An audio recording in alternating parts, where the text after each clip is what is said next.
दोस्तों, ये बात तो आप बहुत अच्छे से जानते हैं कि एक सच्चे मुसलमान के लिए हज यात्रा का क्या महत्व है। तभी तो हज की यात्रा के लिए हर साल लाखों करोड़ों की संख्या में लोग अपने अपने घरों से निकलते हैं और इस पवित्र यात्रा को पूरा करते हैं। लेकिन इस यात्रा के दौरान उन्हें एक ऐसी चीज करनी पड़ती है जिसके बिना उनकी हज यात्रा पूरी नहीं मानी जाती, और वो है कुर्बानी देना। जी हाँ, हज यात्रा के दौरान अगर कोई हाजी कुर्बानी नहीं देता है तो उसकी यात्रा असफल हो जाती है। पर यहाँ सवाल आता है कि इतनी बड़ी संख्या में जब लोग कुर्बानी देते हैं तो लाखों करोड़ों जानवरों को कहाँ मारा जाता है? उनके मरने के बाद उनके गोश्त का क्या होता है? उसे खाता कौन है?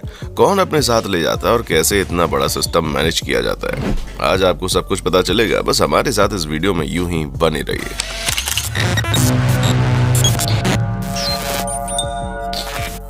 कभी 40 लाख तो कभी 25 लाख तो कभी आंकड़ा 50 लाख पहुंच जाता है। दोस्तों, यहाँ हम किसी और चीज की बात नहीं कर रहे, बल्कि आंकड़ा उन लोगों का है जो हर साल हज की यात्रा के लिए निकलते हैं, जिनकी संख्या वाकई में बहुत ज्यादा होती है। और जितने भी लोग हज की यात्रा के लिए जाते हैं उन सभी को वहां जाकर कुछ खास चीजें करनी पड़ती है, जिनमें से एक कुर्बानी देना भी है। जहां बकरा ईद वाले दिन पूरी दुनिया के अलग अलग कोनों में लोग जानवरों की कुर्बानी देते हैं, ठीक उसी प्रकार हज की यात्रा के लिए निकले हाजी भी कुर्बानी देकर अपनी यात्रा पूरी करते हैं। पर सबसे बड़ा सवाल तो ये खड़ा होता है कि इतने सारे लोग अगर एक साथ कुर्बानी देंगे तो कैसे संभव है ये?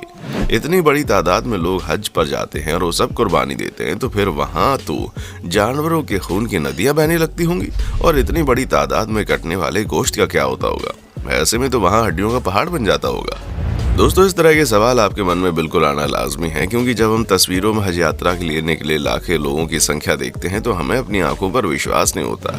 अब आप कल्पना कीजिए, जब ये लोग एक जगह पर इकट्ठा होते होंगे तो न कैसा महसूस होगा। कितनी भीड़ भाड़, कितनी धक्का मुक्की, साथ ही काबा की परिक्रमा करना, रहने की व्यवस्था करना, इन सभी चीजों के बीच जानवर की कुर्बानी देना कोई आसान बात नहीं है। जहाँ सऊदी अरब के मक्का शहर में हर साल लाखों की संख्या में हाजी जाते हैं, साल 2019 में तो ये संख्या 40 लाख तक पहुंच गई थी।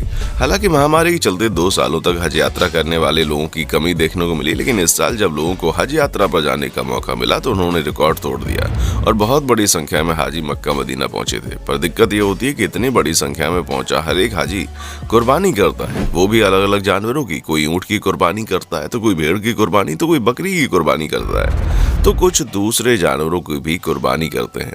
यानी कि बकरा ईद का केवल नाम जो है बकरा है। कुर्बानी तो यहाँ हर तरह के अलग अलग जानवरों की होती हैं।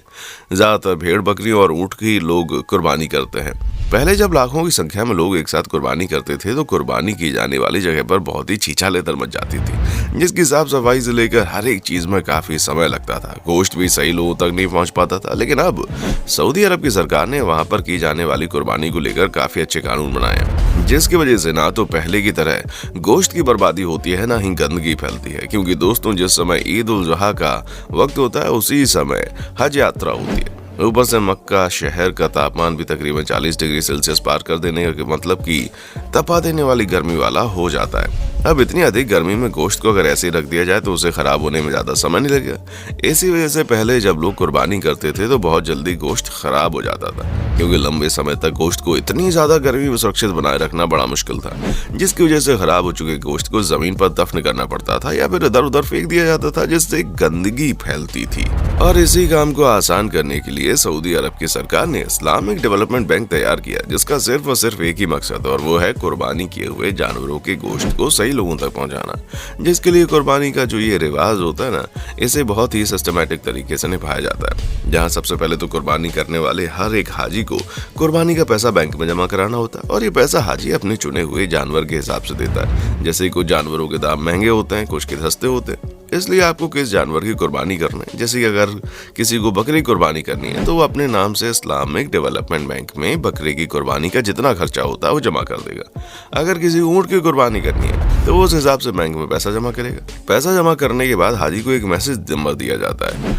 जब हाजी के जरिए खरीदे हुए जानवर की कुर्बानी कर दी जाती है तो मैसेज करके हज यात्रा करने वाले हाजी को इस बारे में सूचित कर दिया जाता है कि आपका कुर्बानी वाला काम पूरा हो गया है। यानी कि ये सारी चीजें बिल्कुल सिस्टमेटिक तरीके से चलती हैं। वरना पहले तो लोग अपने सामने खड़े होकर कुर्बानी देते थे। जानवरों की लेन देन, खरीदी और इन सारी चीजों में बहुत समय लगता था और प्लस गंदगी बहुत फैलती थी, क्योंकि इतने बड़े जानवर का गोश्त कुर्बानी देने वाला शख्स अकेले तो खाएगा नहीं। और कुरान में भी लिखा गया है कि जिस जानवर की कुर्बानी दी जाती है उसका 1/3 हिस्सा हाजी खुद खा सकता है और बाकी के 2 हिस्से जिससे गरीब और जरूरतमंदों को दिए जाते हैं। लेकिन मक्का की तपती गर्मी में जब तक ये सारी चीजें जरूरतमंदों तक पहुंचाई जाती थी तब तक गोश्त खराब हो जाता था और पूरे पैसों की बर्बादी हो जाती थी।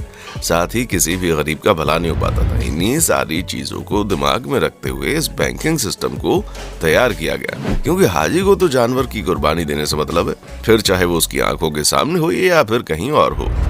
ऐसे में इस्लामिक डेवलपमेंट बैंक वाले गरीब मुसलमान देशों जैसे कि बांग्लादेश हो गया या सीरिया वगैरह हो गया, इस तरह के देशों में कुर्बानी किए हुए जानवरों का गोश्त लेकर दान कर देते हैं ताकि 1 पैसे की भी बर्बादी ना हो और हर किसी का पेट भर जाए। मान लीजिए अगर कोई देश दूर है और वहां तक गोश्त नहीं पहुंच पा रहा तो कोई बात नहीं, हाजी के नाम पर उसी देश के अंदर कुर्बानी देकर गरीब लोगों को गोश्त अच्छी तरह से रेडी करके दे दिया जाता है। और जब ये सिस्टम लागू हुआ है तब से 1% भी गोश्त खराब नहीं होता, ये जरूरतमंदों तक सही समय में पहुंच जाता है। और सबसे बड़ी बात यह है कि इतनी बड़ी संख्या में जानवरों को मारने के कारण मक्का में गंदगी नहीं फैलती। दोस्तों, आपको पता चल ही गया होगा किस तरह से हज की यात्रा के दौरान जो लाखों की संख्या में जानवर कुर्बान होते हैं उनका होता क्या है, किस तरह से उन्हें जरूरतमंदों तक पहुंचाया जाता है और इस पूरी चीज का प्रोसेस क्या है। अब मक्का शहर में अप्लाई किए जाने वाले इस प्रोसेस के बारे में आप क्या कहना चाहेंगे? कमेंट सेक्शन में आकर बताएं। उसी तरह की वीडियोस देखते रहने के लिए चैनल को लाइक, शेयर और सब्सक्राइब करें। देखने के लिए शुक्रिया। दोस्तों, आपको स्क्रीन पर 2 और वीडियोस दिखाई दे रही हैं, जिसे देखने के लिए स्क्रीन पर क्लिक करें।